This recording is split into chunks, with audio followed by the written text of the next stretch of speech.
ડાયાબિટીસવાળા લોકો હંમેશા કંઈક હેલ્ધી અને ટેસ્ટી નાસ્તો શોધતા હોય છે, કારણ કે એ લોકોની માટે ઓપ્શન બહુ જ ઓછા હોય છે.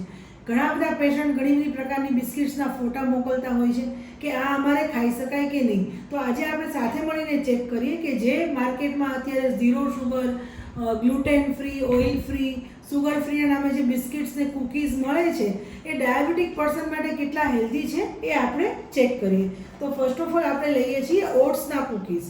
ઓટ્સના કૂકીઝ એટલે કે જે માત્ર ઓટ્સથી જ બન્યા હોવા જોઈએ.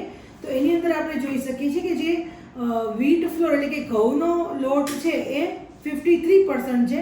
તો જે ઓટ્સના બનેલા બિસ્કિટ છે એમાં 50%થી વધારે ઘઉંનો લોટ છે. આ પહેલો પોઈન્ટ. બીજો પોઈન્ટ છે કે જેની અંદર રિફાઇન્ડ પામ ઓઇલ છે કે જે ડાયાબિટીક પર્સન માટે બિલકુલ એડવાઇઝેબલ નથી, એનો કોલેસ્ટ્રોલ વધારી શકે છે. થર્ડ પોઈન્ટ છે કે જેની અંદર આર્ટિફિશિયલ સ્વીટનર છે કે જે ખાંડ કરતાં 100 થી 200 ગણું વધારે સ્વીટ હોય છે.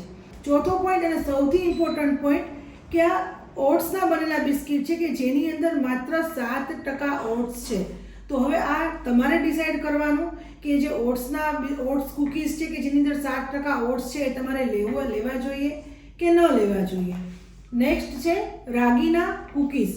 તો રાગીના કૂકીઝ કે જે માત્ર રાગીથી બન્યા હોવા જોઈએ, જેની અંદર રિફાઇન્ડ વ્હીટ ફ્લોર પણ એટલી જ માત્રામાં છે અને રાગી જે છે એ 33% છે, રિફાઇન્ડ વ્હીટ ફ્લોર 29% છે, સાથે પામ ઓઇલ છે, સ્વીટનર છે અને એવા સ્વીટનર છે કે જે ખાંડ કરતાં 200 ગણા વધારે સ્વીટ છે. એની સાથે ઘણા બધા આર્ટિફિશિયલ ઇમલ્સિફાયર એજન્ટ એ ઘણી બધી વસ્તુઓ એડ કરવામાં આવી છે. તો આ રાગીના બિસ્કિટ પણ તમારે લેવા જોઈએ કે નહીં એ તમારે જાતે આ વસ્તુ ડિસાઇડ કરવાની. મેં તમને એનું જે મેઇન વસ્તુ જે પ્રોબ્લેમેટિક છે એ મેં તમારી સાથે ડિસ્કસ કર્યું. આ જે વસ્તુ છે કે જે ક્રેનબેરી, કેશ્યુ અને ઓટ્સના કૂકીઝ છે કે જેની અંદર ડિફરન્ટ ટાઈપની બેરીઝ અહીંયા દેખાડવામાં આવી છે. તો આની અંદર ક્રેનબેરી કેટલા પ્રમાણમાં છે એ આપણે ચેક કરીએ, રાઈટ. તો સૌથી પહેલાં છે કે જેની અંદર આટા એટલે કે એમાં કયો આટો ઘઉંનો કે મેંદો એ ડિસ્ક્રાઇબ કરવામાં નથી આવ્યું.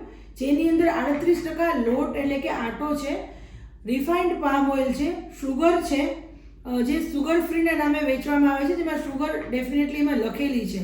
રોલ્ડ ઓટ્સ કે જેની મેઇન ઇન્ગ્રેડિયન્ટ છે બેરીઝ, કૂકીઝ અને ઓટ્સ. તો એ રોલ્ડ ઓટ્સ માત્ર 9.8% છે. સુગર સિરપ પણ છે, સુગર પણ છે. કેશ્યુ 3.8% છે, કેશ્યુના બિસ્કિટમાં 3.8% કેશ્યુ છે.